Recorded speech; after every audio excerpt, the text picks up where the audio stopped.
Om Shri Krishnaya Paramatmane Namaha. Sri Mahabharatham, Chapter 68, the fifth day.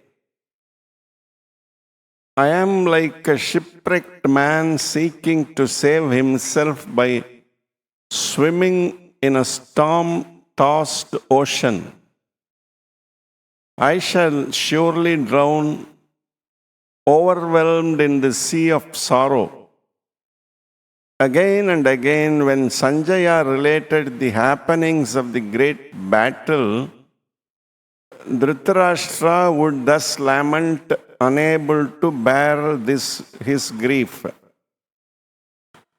Bhima is going to kill all my sons, he said. I do not believe there is anyone with prowess enough in our army to protect my sons from death. Did Bhishma, Drona, Kripa and Ashwatthama look on unconcerned when our army fled in terror? What indeed is their plan? When and how are they going to help Duryodhana? How are my sons to escape from destruction? Saying thus, the blind old king burst into tears. Calm yourself, king, said Sanjaya. The Pandavas rest on the strength of a just cause. So they win. Your sons are brave, but their thoughts are wicked. Therefore, luck does not favor them. They have done great injustice to the Pandavas, and they are reaping the harvest of their sins. The Pandavas are not winning by charms or magic incantations. They are fighting according to the practice of Kshatriyas. Their cause being just, they have strength.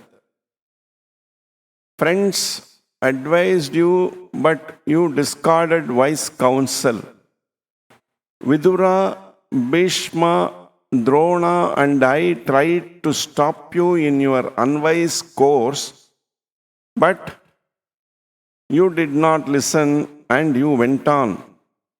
Like a foolish sick man who refuses to drink bitter medicine, you obstinately refused to follow our advice, which would have saved your people, preferring to do as your foolish son desired.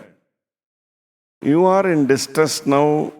Last night, Duryodhana asked Bhishma the same question as you put to me now, and Bhishma gave the same answer I gave you. When the fighting was stopped on the evening of fourth day, Duryodhana went by himself to Bhishma's tent and, bowing reverently, he said, Grandsire, the world knows that you are a warrior who knows no fear. The same is the case with Drona, Kripa, Ashwatthama, Kritvarma, Sudakshin, Bhurisravas, Vikarna, and Bhagadatta. Death has no terror for these veterans. There is no doubt the prowess of these great warriors is limitless, even like your own. All the Pandavas combined cannot defeat any one of you. What then is the mystery behind this daily defeat of our army at the hands of the son of Kunti? Bhishma replied, Prince, listen to me. I have given you advice on every occasion and told you what was good for you. But you have always refused to follow what your elders counseled you to do. Again, I tell you that it is best for you to make peace with Pandu's sons. for your good as well as for that of the world. That is the only course that should be followed. Belonging to the same royal house, you can all enjoy this vast country as yours. I gave you this advice, but you disregarded it and have grievously wronged the Pandavas, the fruit of which you are now reaping. The Pandavas are protected by Krishna himself. How then can you hope for victory? Even now it is not too late for making peace, and that is the way to rule your kingdom, making the Pandavas your powerful brothers, friends instead of enemies. Destruction awaits you if you insult Dhananjaya and Krishna, who are none other than Nara and Narayana. Duryodhana took leave and went to his tent, but he could not sleep that night. The battle was resumed the next morning. Bhishma arrayed the Kaurava forces in a strong formation. So did Drishtadyumna for the Pandava army. Bhima stood at the head of the advance lines as usual, and seconding Drishtadyumna and Satyaki stood behind, securely guarding the main body, aided by other generals. Dharmaputra and the twin brothers held the rear. Bhishma bent his bow and discharged his shafts.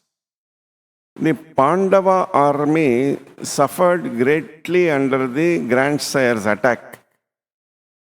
Dhananjaya saw this and retaliated by fierce shafts aimed at Bhishma.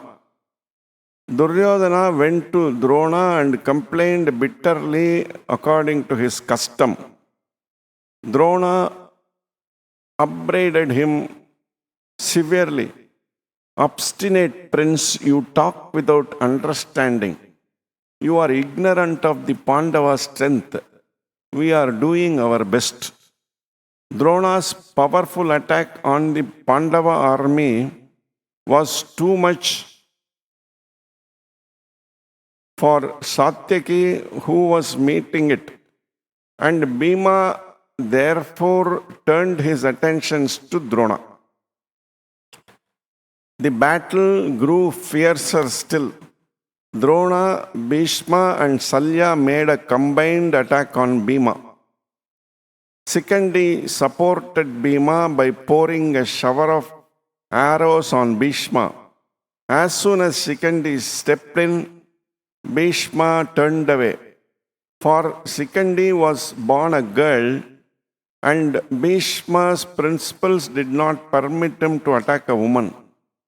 In the end, this same objection proved to be the cause of Bhishma's death. When Drona saw Bhishma turn away, he attacked Sikandi fiercely and compelled him to withdraw. There was a promiscuous battle the whole of the morning of the fifth day, and the slaughter was terrific. In the afternoon, Duryodhana sent a large force to oppose Satyaki. But Satyaki destroyed it completely and advanced to attack Bhurishrivas. Bhurishrivas, who was a powerful opponent, put Satyaki's men to fight and pressed Satyaki himself so fiercely that he was in distress. Satyaki's 10 sons saw their father's plight and sought to relieve him by launching an offensive against Bhurishrivas. But Bhurishrivas, undaunted by numbers, opposed the combined attack and was not to be shaken. His well-aimed darts broke their weapons, and they were all slain, strewn on the field like so many tall trees struck down by lightning. Satyaki, wild with rage and grief, drove forward at a furious pace to slay Burisravas. The chariots of the two warriors dashed against each other and crumbled to pieces. And the warriors stood face to face with sword and shield in desperate single combat. Then Bhima came and took away Satyaki by force into his chariot and drove away. For Bhima knew that Burisravas was an unrivaled swordsman and he did not want Satyaki to be slain. Arjuna killed thousands of warriors that evening. The soldiers dispatched against him by Duryodhana perished like moths in the fire.